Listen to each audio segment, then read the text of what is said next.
Ito interview taga. Ang sabi na rin, usapan lasing, kagabi may laban.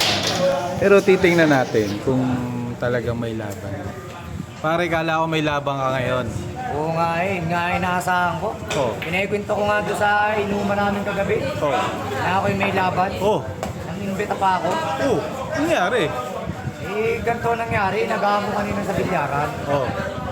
Nagkita kami ng manager. Oh.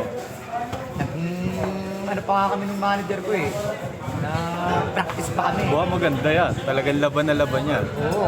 Talagang pagkakain. Matibay. Hindi ba? Talagang Ang patibay ang manager mo kinuha, napakatibay. Oo sabi ko nga konti lang ang dadalhin. Baka ang dalhin ni marami. Bo? Kako yung laban naman, hindi naman masyadong kuhan. Mga kauntihan lang ang labanan. Wow, Kaya huwag magdadala ng marami. Bo? Kaya sabi sa akin, Nakakuha ka ng matibay ng manager, ano? oo, ayun ang pagkakaintindi ko Kanya yun, ano nangyari? Ayun nangyari ganito eh. Sandali lang, dapat kukuha lang ng motor. Ngayon, sabi ko, ay baka isang dala mong helmet, kailangan dalawa. Oo, dadayo kayo eh. Dadayo, wala akong helmet. Ay, uwi ka. Kailangan naman ikang isa lang ang daling ko, kasama kita. Oo.